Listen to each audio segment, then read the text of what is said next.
예, 우리 할렐루야 샬롬 축복하고 인사하는 시간 같습니다. 예지부터 인사합니다. 할렐루야 샬롬 샬롬 샬롬 샬롬 샬롬 샬롬. 하나님 사랑합니다. 여러분 주 안에서 사랑합니다. 오늘 누가복음 7장 말씀이죠. 11절에서 17절 우리 함께 합독했습니다. 잘 아는 나인성 과부의 아이 그 살려놓은 이야기죠. 7장 아들을 살린 이야기입니다. 슬픔에서 시작된 기적은 어떤 기적이었나. 예.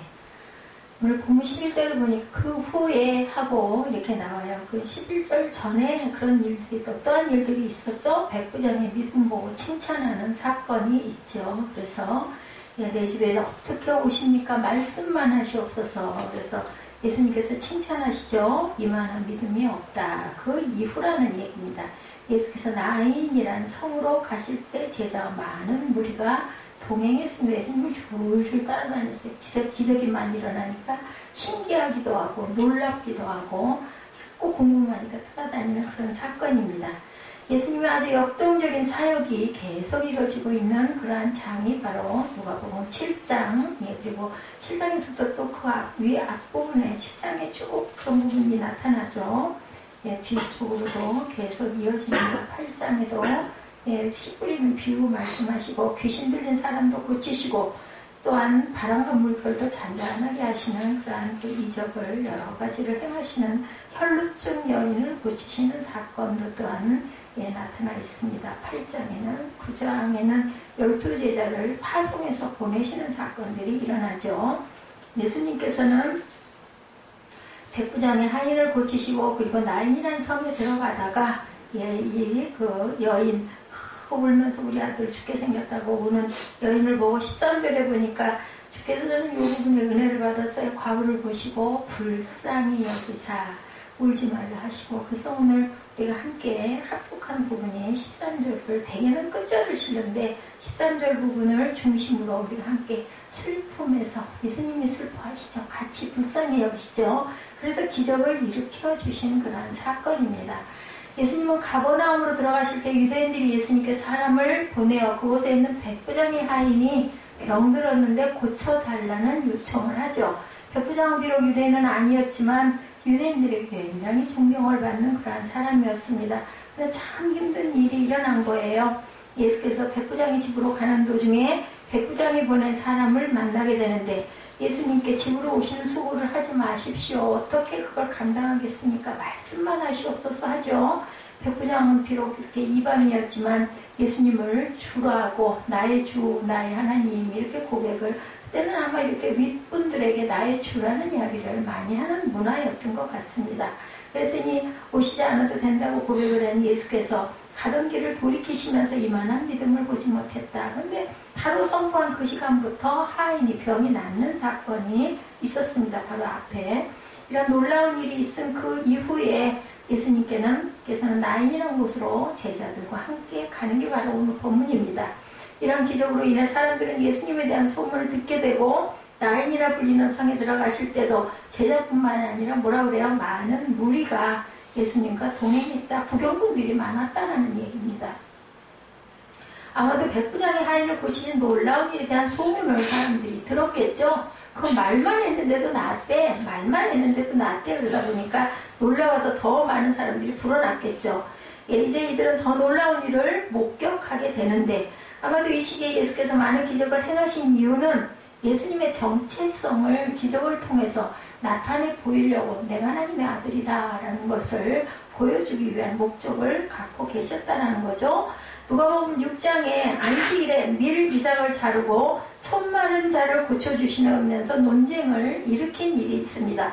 바리새인과 사두개인들이 율법을 지키느냐 마느냐 가지고 얘기할 때 예수님이 뭐라고 그래요? 안식일의 주인이 누구라 그래요? 사람이라고 말씀을 하죠. 그리고 7장에서 백부장의 하인을 고치시는 일을 통해서 예수님의 주되심의 의미를 또한 깨닫게 합니다. 이제 나인성으로 들어가신 예수께서는 죽음을 이기시는 분임을 또한 알게 하시죠.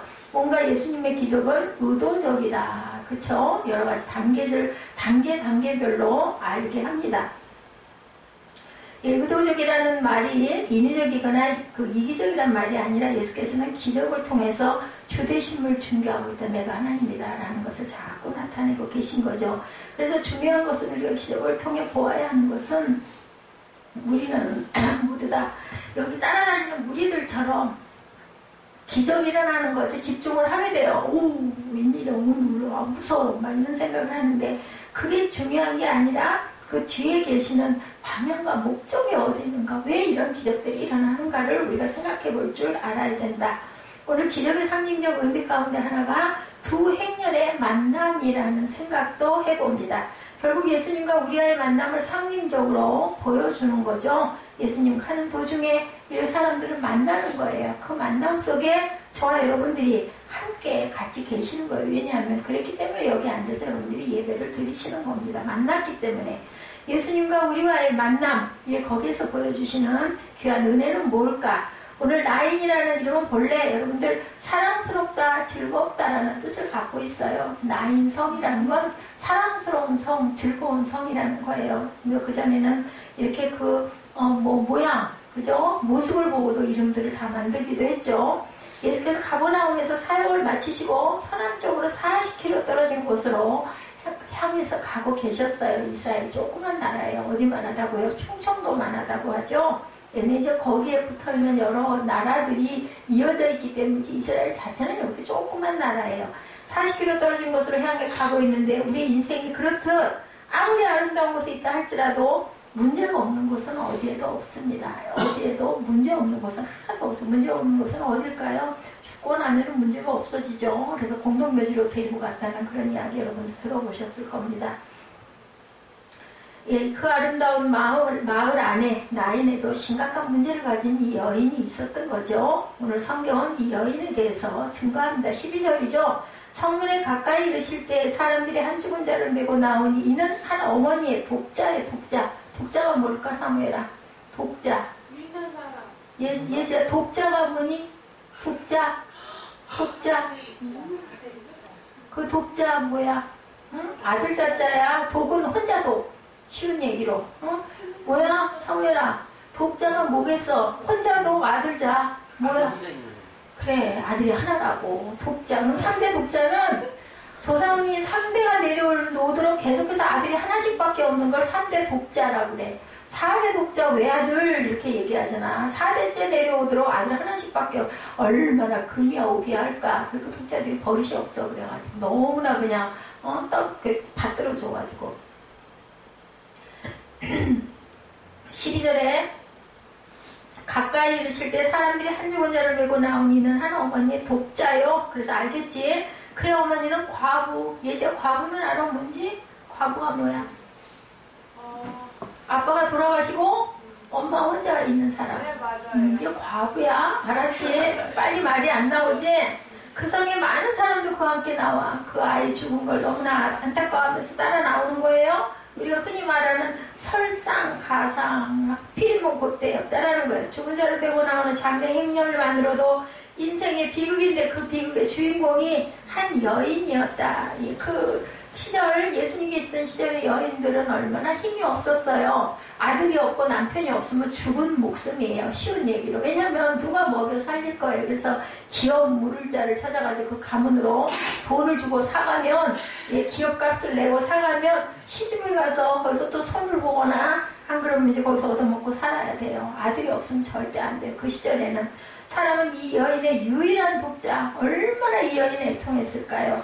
언제일지는 모르지만 남편은 죽어서 세상에 없으니까 과부겠죠. 물론 당시 유대 풍수에 의하면 장래의 모든 동네 사람들이 이렇게 함께, 우리나라하고도 많이 닮았어요, 이스라엘. 우리나라도 저 어렸을 때 보면은 그 장례 행렬 나가면 사람들이 쭉 따라가거든요. 그리고 이렇게 상해라고 그러죠? 그거 메고 가는 뒤로 보면 무슨 깃발들 들고 가고 그 뒤에는 사람들이 쫙 따라가지고 산소까지 애국하는 거 앞에서도 뭐 이렇게 종치면서 이렇게 노래하는 그런 것들이 있었던 제가 기억이 납니다. 이렇게 이 행렬이 이스라엘에도 이랬던 것 같아요.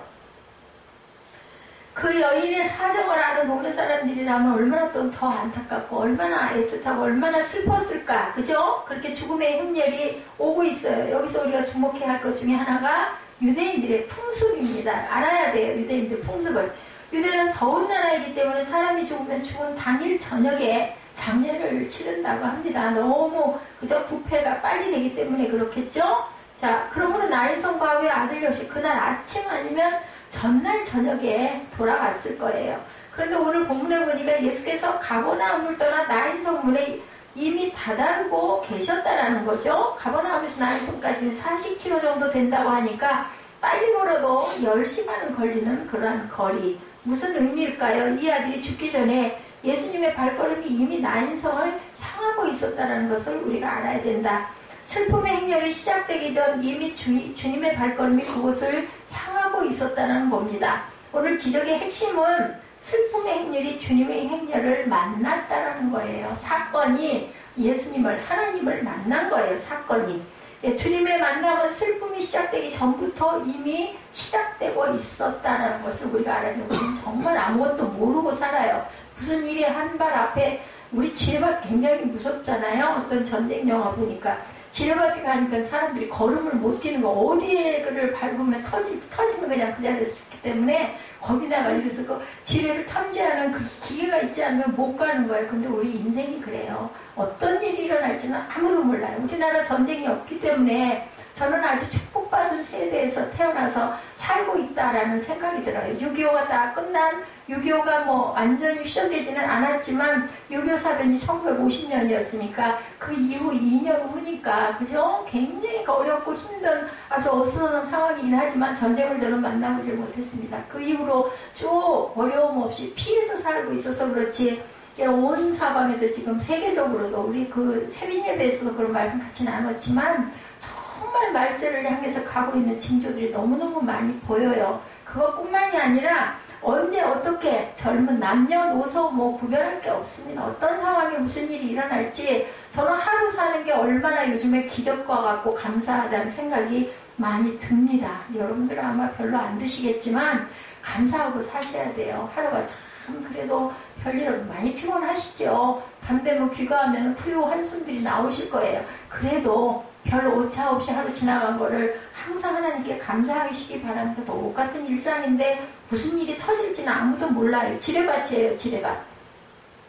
기적의 시작은 오늘 말씀입니다. 나인성 과부의 아들을 살리신 기적은 무엇보다 예수님의 마음에서 시작이 된 거예요. 그래서 오늘 제목이 슬픔에서 시작된 기적이라고 제가 그 제목을 잡았는데 13절입니다. 뭐라고 하고 계세요? 주께서 과부를 보시고 불쌍히 여기서 울지 말라 하시고, 아유 너무나 안 됐어.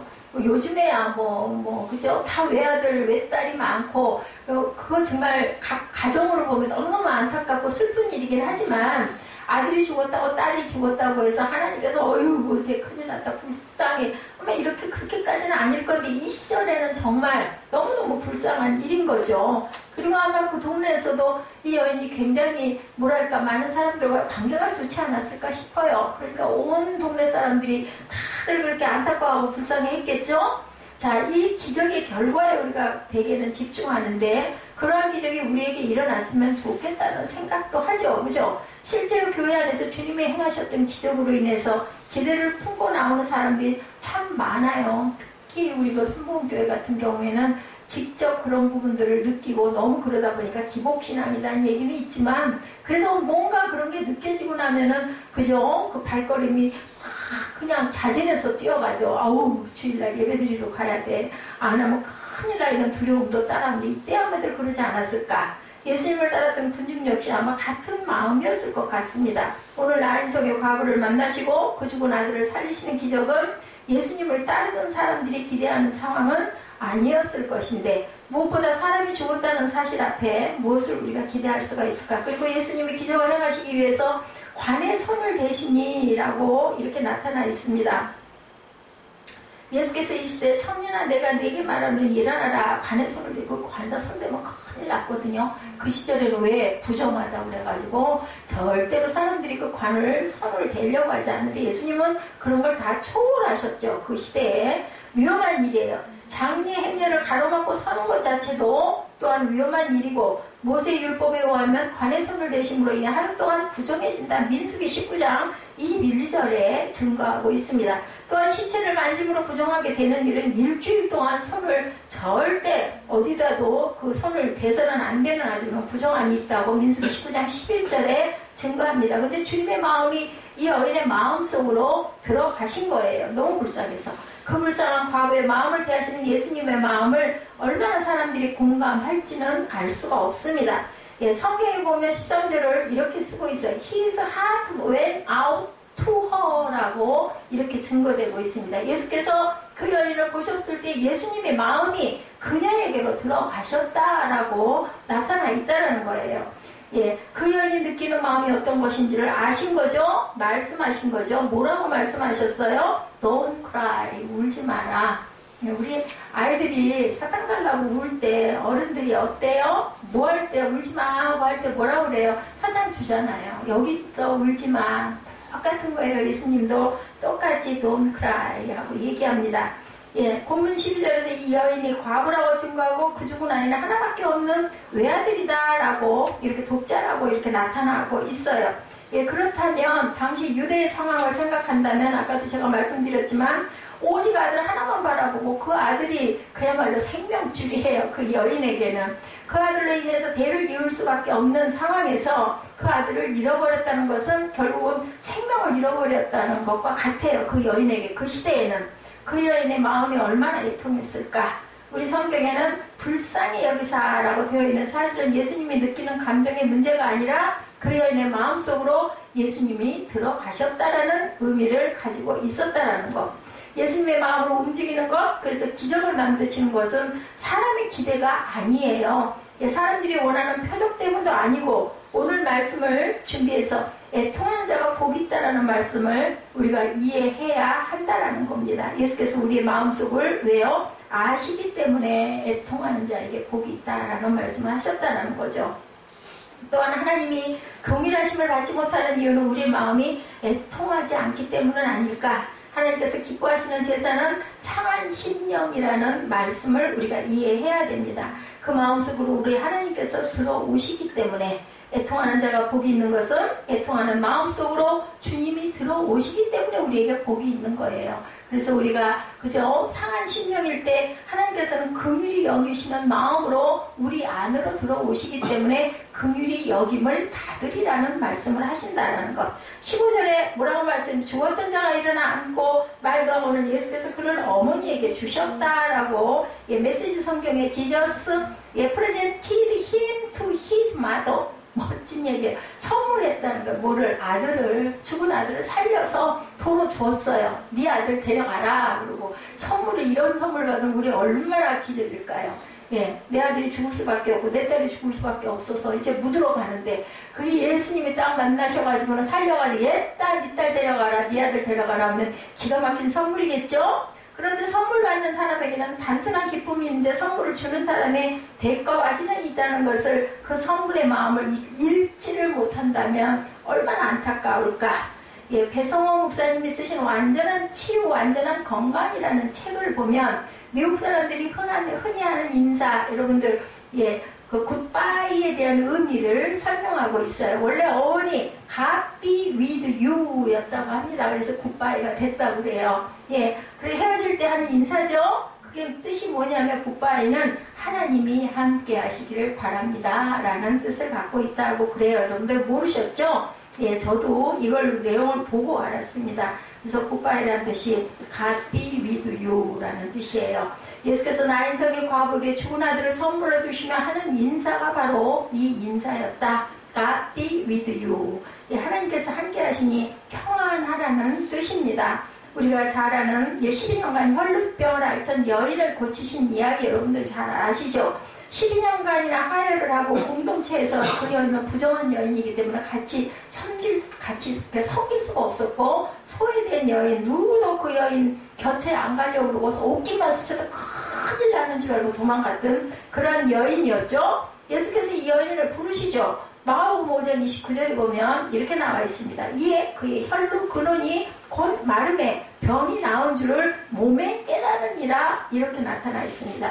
이 순간 여인이 그렇게 소원했던 일이 일어났어요. 몸에 병이 나았어요. 그런데 예수께서 굳이 이 여인을 찾으시죠. 누가 옷을 만졌는지 알아야겠다. 뭐 모르셨겠어요? 당연히 아셨겠죠. 누구라는 거. 그 이유는 여인에게 병이 나는 것보다 중요한 선언이 필요했기 때문인데, 마가복음 5장 34절에 예수께서 이르시되 딸아 내 믿음이 너를 구원하였으니 평안히 가라, 너 병에서 놓여 건강할지어다, 이렇게 축복을 해주시는 내용이 나타납니다.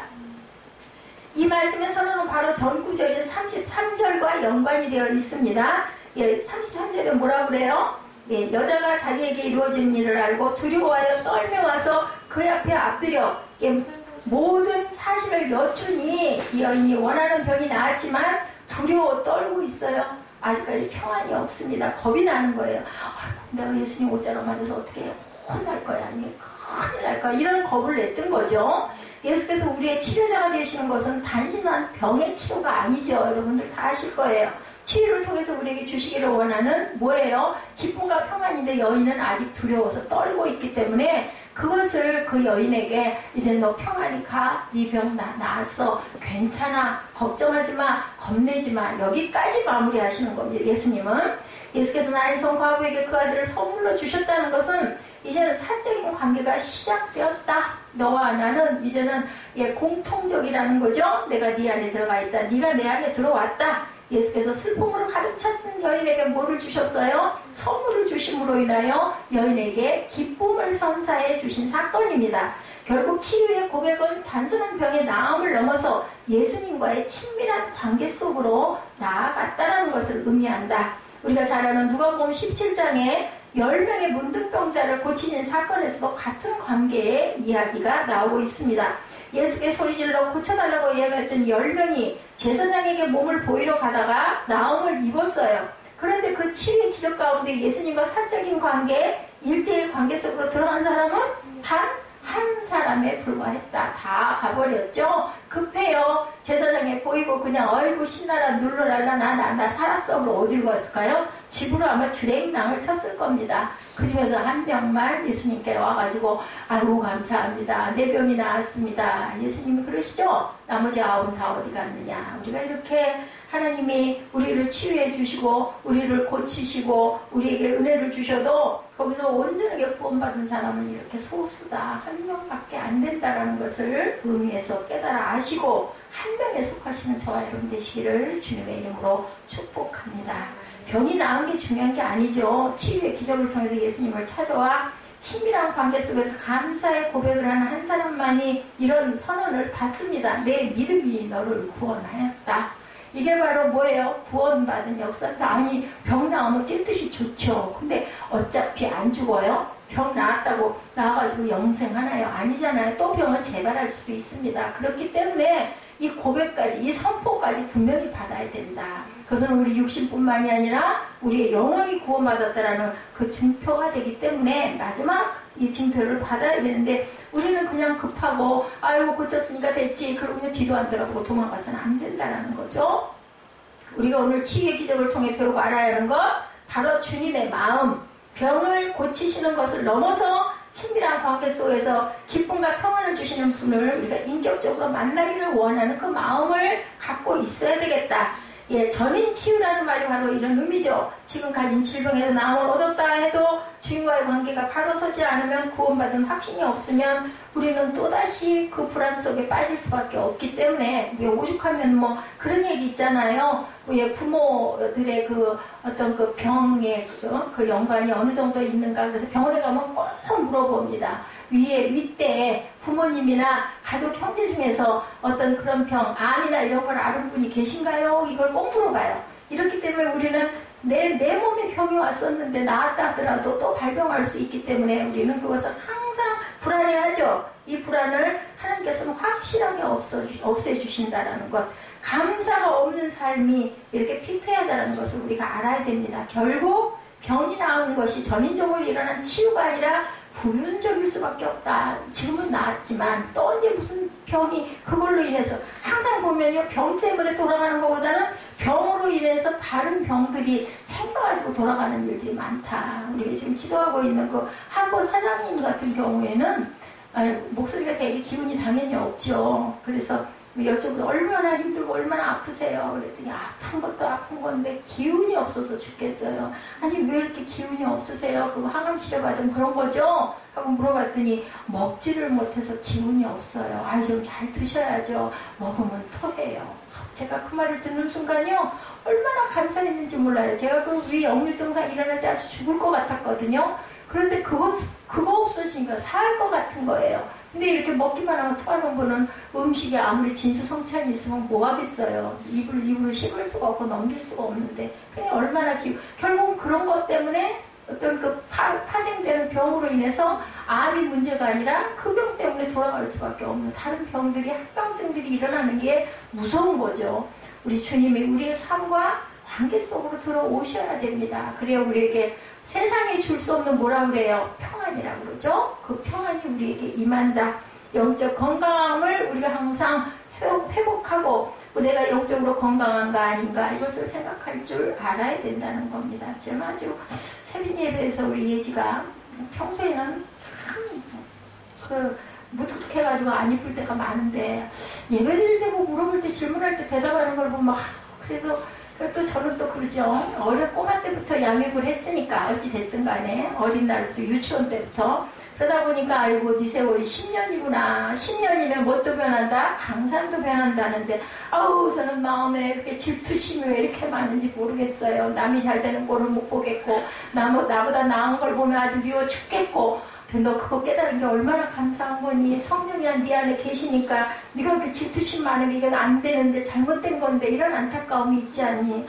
뭐 희망이 있는 거예요. 그렇기 때문에 그 마음을 자꾸 다스리고 이웃을 사랑하고 친구를 사랑하고 품고 제가 있어서 나도 저런 좋은 점은 내가 쟤처럼 나도 따라가야지 이런 목표를 가지고 네가 열심히 노력을 하면 그 친구를 통해서 네가 더 나아질 수가 있다. 또 네 나은 거를 다른 아이들이 보면서 그것을 닮으려고 하는 게 네가 빛이 돼서 아이들에게 그런 소망을 줄 수도 있는 거다라고 제가 얘기를 했습니다. 요한 3서 1장 2절에 사랑하는 자여 내 영혼이 잘된 같이 내가 범사에 잘되고 강건하기를 내가 강구하노라. 얼마나 귀한 말씀인지 몰라요. 영혼이 잘된 같이 범사에 잘된다고 그랬어요. 영혼이 잘되지 못하면 범사에 잘될 수가 없어요. 요행스럽게 뭔가 잘됐다 하더라도 그거는 뿌리가 없는 그냥 나무. 그리고 반석 위에 지어진 집이 아니에요. 뭐 혹여 뭔가 잘되고 간다 하더라도 언제 어떤 순간에 그게 다 부서져서 날아가 버릴지 우리는 아무도 알 수가 없다. 요즘 우리나라는 그나마 얼마나 복받은 나라인가 하는 생각을 합니다. 해외 많은 나라들은 그죠? 그 자연재해가 얼마나 많이 일어납니까? 그냥 뭐 건물들도 다 부서져 버리고 그 속에 있었던 사람들은 조만간까지 봤던 사람이 그냥 저녁에나 없어져 버리고 죽어서 없어지고 얼마나 기가 막히고 얼마나 허무하고 얼마나 불안할까. 내가 이 건물 안에 있는데 이게 언제 무너질지 모른다는 마음을 가지고 우리 앉아있을 수 있겠어요? 예? 뭔가 조금 문제가 생겨도 뭐 하수도 하나만 잘 안 내려가도 그걸 신경 쓰다 보면 절대로 마음이 편안할 수가 없는데 이 건물이 위에서 무너져 내릴지도 모른다. 밑에서 무너져 내려서 내가 땅속에 묻힐지도 모른다는 생각 가지고는 절대로 앉아있을 수가 없어요. 중요한 것은 영혼이 잘 돼야 되겠다. 그래야 내 범사도 평안할 수가 있다라는 거죠. 그러다 보면 내가 강건할 자신이 생길 수도 있다라는 거예요. 자신 없으면 어떻게 해요? 불안하죠. 불안하다 보면 잘 될 일도 더 잘 안 되고 그러다 보면은 절대로 내가 평안할 수가 없다라는 것. 이 영혼이 잘 되면 바로 샬롬의 관계. 여러분들 아시죠? 예, 잘됨을 NIV의 성경에서는 뭐라 그러냐면 get along well이라고 표현이 되어 있습니다. 잘 돼 가는 것이에요. 잘 돼 가는 것, 잘됨이라는 것은 하나님의 삶이 잘 이루어지는 것, 조화로운 삶, 참 갈등이 없는 것을 가리키고 잘 돼 간다라는 겁니다. 영혼의 잘됨은 하나님과의 갈등이 없는 순조로움이다. 그래서 우리는 걸어가는 거예요. 이 샬롬의 상태에서 우리 몸의 신진대사가 이루어지기 시작을 한다. 소통이 된다. 혈관이 막히면 질병이 생기죠. 질병이 생기면 막혀버리면 그 다음에는 그 부분이 부패하고 썩고 잘라내야 되고 그죠. 그래서 뭐 잘라내고 막 요즘에는 인공으로 장도 막 연결하고 그러지 않습니까? 위도 마찬가지고 잘라내고 꼬매야 돼요. 안 그러면 점점 썩어 들어가기 때문에 이 샬롬의 상태에서 우리 몸의 신진대사가 이루어져야 된다. 주님의 마음이 어떤 마음이었을까? 아버지의 마음, 주님의 마음은 우리가 그냥 쉽게 생각하면 부모님들 자녀를 생각하는 마음 생각하면 되고 자녀들이 바라볼 때는 우리 부모님을 생각해 보면 됩니다. 제가 늘 아들한테 얘기합니다. 하나님 다음으로 니를 제일 염려하고 안쓰러워하고 걱정하는 거 바로 네 엄마야 라는 얘기를 합니다. 부모밖에 없죠. 죽기 전에 해보고 싶은 당신의 꿈은 뭔가요? 그리고 이런 질문을 한번 해본 일이 있다고 그래요. 학생들에게 죽기 전에 해보고 싶은 당신의 꿈 무언가? 질문 두 번째는 앞으로 살 날이 1년밖에 안 남았지만 당신의 꿈을 이루는 것과 5억 원 중에서 어떤 것을 택하겠는가? 이런 이야기를 해봤다고 합니다. 같은 질문을 또한 아버지들에게도 해봤다는 거죠. 죽기 전에 해보고 싶은 당신의 꿈은 뭔가? 그리고 앞으로 살 날이 1년밖에 안 남았다면 당신의 꿈을 이루는 것과 5억 중에 어떤 것을 선택하겠는가? 이거를 아이들에게도 물어보고 부모에게도 물어봤다고 하죠.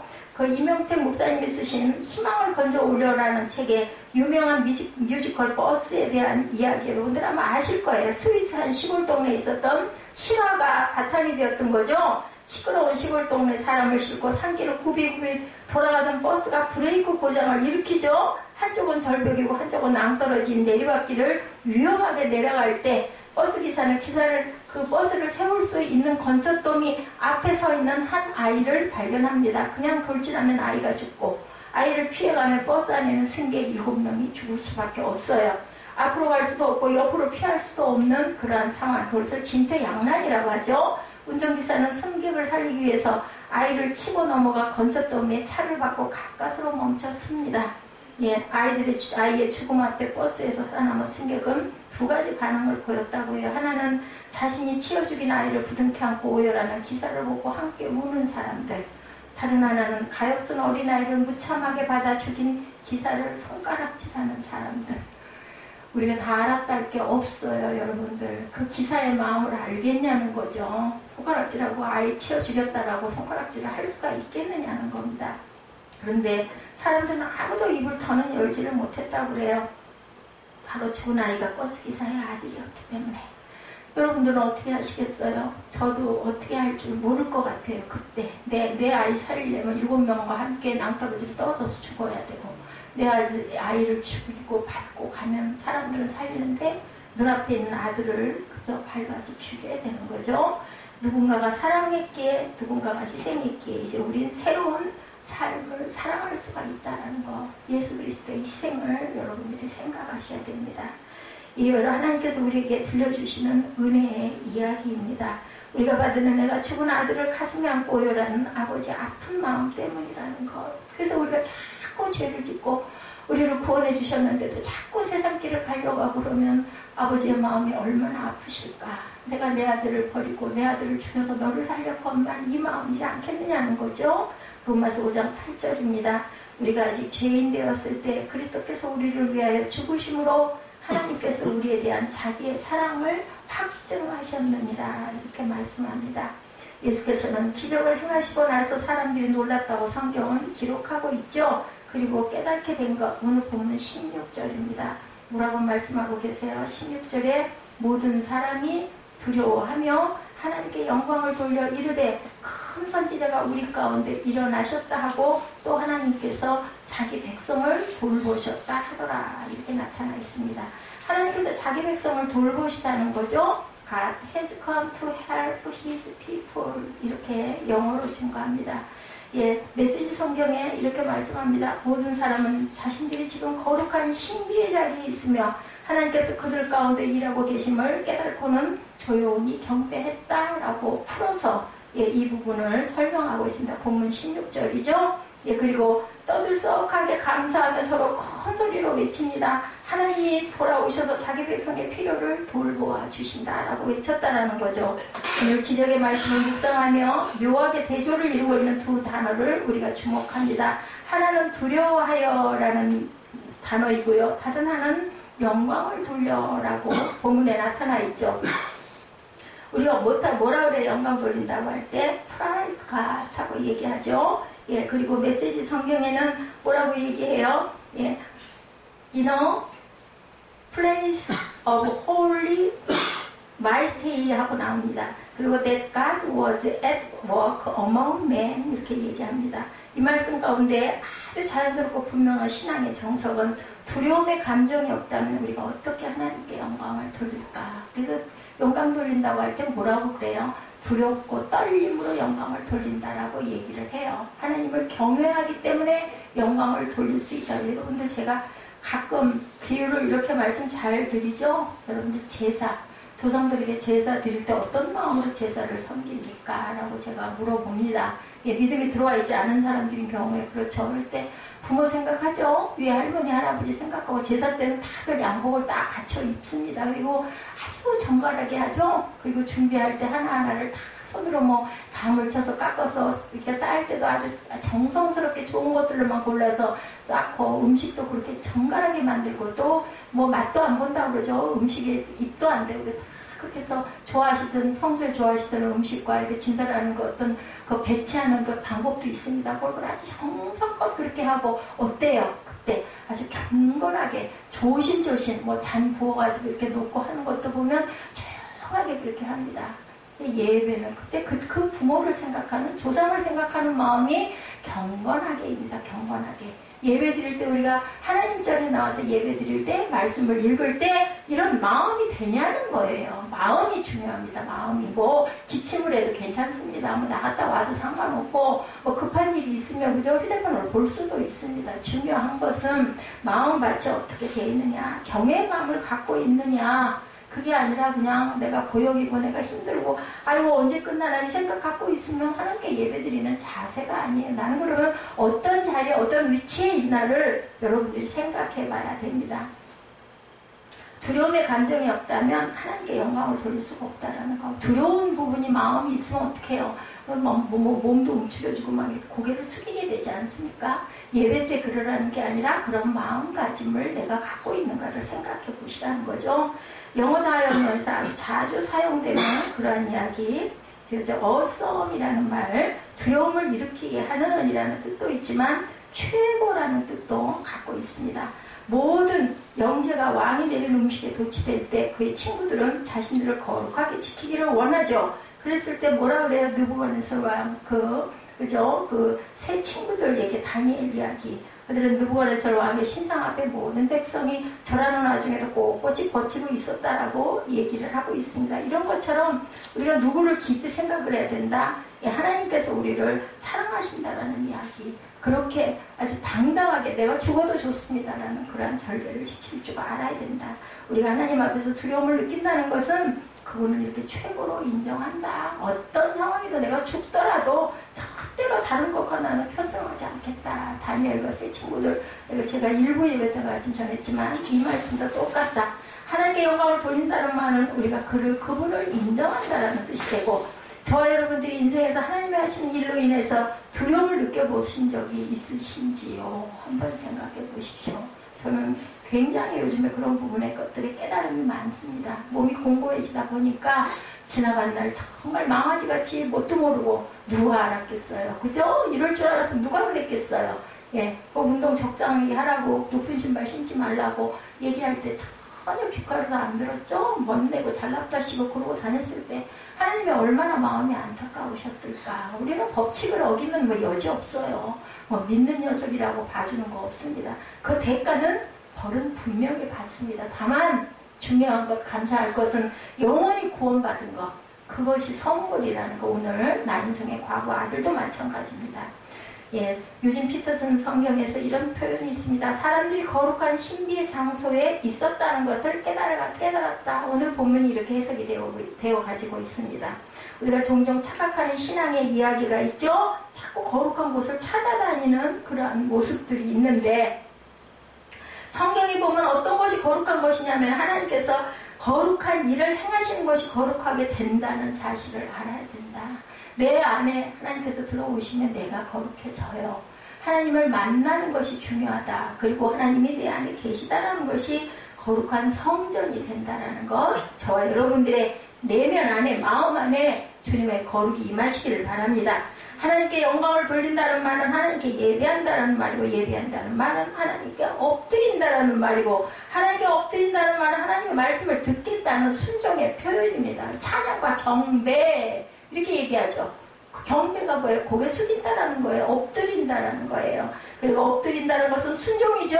놀라운 것은 출애굽기 3장에 하나님을 만났던 장소에서 부르심을 받았어요. 그는 두려움으로 떨었고, 하나님께서 거룩한 것을 뭘 벗으라고 하셨어요? 모세의 신을 벗으라고 하죠. 거기서 끝난 것이 아니라 보내심을 받았다는 게 중요합니다. 이사야 6장에 거룩하신 하나님을 경험한 이사야는 두려움으로 떨었지만 결국 뭐라고 고백해요? 나를 보내소서라고 얘기를 하죠. 근데 그 고백이 안 나올 사람이 하나도 없어요. 저는 실제로 경험을 했기 때문에 압니다. 예, 나를 보내소서, 나를 쓰시옵소서 소리가 안 나오면 그거는 하나님의 은혜를 받은 자의 그 마음이 아니에요. 어떻게 될지 아무것도 몰라요. 근데 그냥 무조건 그 고백이 나옵니다. 두려움 앞에 그들은 조용히 하나님께 영광을 돌리고 경배했지만 이윽고 떠들죠. 이윽고 시끄러울 정도로 즐겁게 외칩니다. 하나님께서 그들 가운데 오셨다는 거죠. 나인성 과부의 마음속에 들어오셨던 주인 주님이 그 여인의 슬픔의 행렬을 기쁨으로 바꾸고, 그 주님이 자신들의 삶도 바꾸실 것에 대한 기대감으로 그들도 경배하고 외쳤다는 겁니다. 그리고 말씀이 이렇게 끝을 맺습니다. 17절에 예수께 대한 이 소문이 온 유대와 사방에 두루 퍼지니라. 오늘 마지막 절이죠. 참 좋아하는 말, 거룩한 소문. 정말 아주 아름다운 말입니다. 하나님께 영광을 돌릴 수 있는 일들이 바로 거룩한 소문입니다. 그 현장에 있었던 사람들이 그 소식을 전하죠. 예, 우물가에서 예수님 만나서 그저 그 여인이 어때서 물동에 버려두고 막 뛰어들어가서 뭐 하라고 해서 한 게 아니죠. 예, 이렇게 뛰어가는 그 사건과 똑같다라는 것.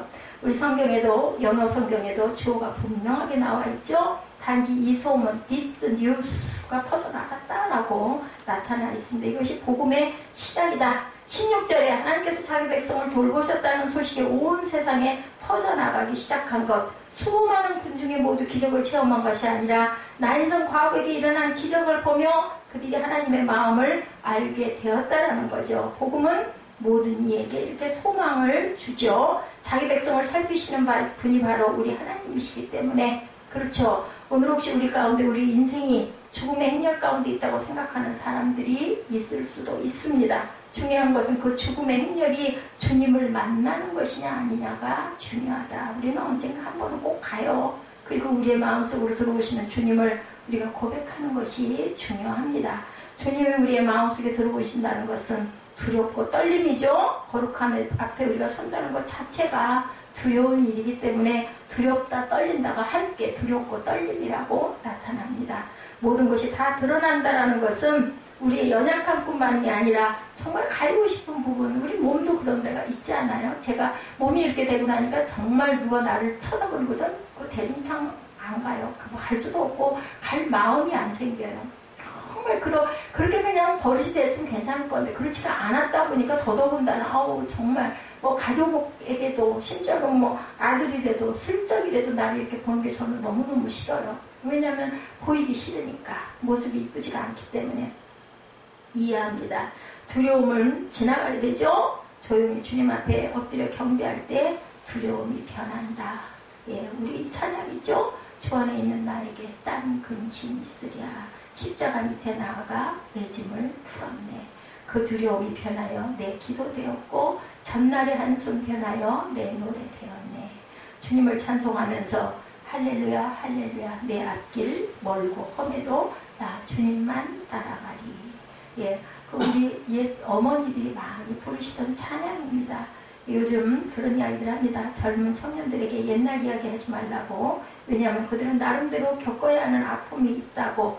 맞는 말이라고 생각이 됩니다. 옛날 얘기하면 듣기 싫어해요. 고리장 얘기, 우리 때는 이랬다라고 얘기하면 요즘 청년들은 우리 아이들 말고요. 우리 김종국 집사 나이 조금 아래쪽 이런 사람들은, 이 청년들은 옛날에 내가 이래서 이렇게 고생스럽고 힘들게 이렇게 살았는데 너무 무슨 그런 얘기를, 우리는 얼마나 힘든데 이런 얘기를 한다라는 거죠. 잘 먹고 잘 살게 되어도 우리의 근심과 걱정 점점 더해져 가는 것 같지 않습니까? 이제는 무지 인간적이지도 않고 막 너무나 살벌해지는 이야기들이 너무 많습니다. 과학이 아무리 발달해도 IT가 첨단을 간다고 인생의 문제는 해결되지 않고 더 복잡스럽고 더 뭔가 좀 정서적인 부분은 점점 더 메말라가죠. 한국 교회사의 놀라운 이야기, 1930년부터 60년대까지 한국 교회가 안고 있던 문제가 지금 우리 시대의 교회 문제와 별로 다르지 않다. 그때 문제도 더욱까지 오히려 더해졌죠. 돈이 없으므로 힘들고 죄를 지었다면 지금은 돈이 있어서, 돈이 넘쳐서 너무나 죄를 많이 짓고 가고 있습니다. 그때는 먹을 것이 없어서 병이 들었는데 지금은 너무 많이 먹어서 병이 들고 있죠. 그때는 일본이라는 권력 앞에서 나라가 핍박을 받았다면 지금은 돈과 권력을 쥐고 흔드는 동족들 때문에 어려움을 겪는 경우가 너무나 많습니다. 네팔이라는 나라에서 선교에서 하셨던 어떤 그 교회의 그 목사님의 이야기입니다. 그 나라를 보면서 여러 가지 해결할 문제들이 정말 많다고 걱정을 했다고 그래요. 물과 도로, 질병, 교육 문제, 정치적인 안정의 문제들이 너무너무 어지러운 나라가 네팔이라고 합니다. 근데 선교사님들을 통해서 인상적인 이야기 듣게 됐다고 그래요. 네팔에 있는 사람들이 제일 많이 시달리는 질병이 가난의 문제일 것이라고 생각했는데 먹지 못하는 것이 아니고 가난해서가 아니고 먹는 것 때문에 당뇨와 고혈압이 제일 많다고 합니다. 그 나라가. 먹을 것이 없어서 밥만 먹고 기름에 튀긴 음식들이 너무 많이 먹기 때문에 생기는 병이 바로 당뇨와 고혈압인데, 이 세상에 당면한 문제들이 예수께서 나인성에서 만났던 죽음의 행렬과 다름이 없다라고 생각이 들죠. 여전히 인간들은 무기력하고 부족한 존재들입니다. 많으면 많아서, 없으면 없어서, 적으면 적어서 거기서 파생되는 문제들이 많이 생깁니다. 자신들의 부족함을 인정하지 않고 애통하지 않는 게 문제라는 것을 또한 깨달아 알아야 하는데, 하나님 앞에 더는 자신의 마음을 열지 않는 사람들에게 주님의 긍휼한 긍휼이 역사하지 못한다는 거, 여러분들 마음 문을 여셔야 돼요. 열고 받아들이셔야 돼요. 안 그러면 하나님이 임하시지를 못합니다. 오늘 우리가 기적의 주인공이 될 수 있을 것, 왜요? 우리 마음 문이 문제다. 두려운 마음으로 주님을 만날 수 있는 여건, 우리의 마음의 문제입니다. 주님을 찬양하고 기쁨으로 세상에 나가 전할 이야기, 그것이 바로 나인성의 과거의 기적과 같은 그러한 하나님의 임재, 마음의 문제라는 것 여러분들 잊지 마시고 항상 주님을 애통해하고 두렵고 떨림과 긍휼의 마음으로 경배하시는 마음가짐 되시기를 주님의 이름으로 축복합니다.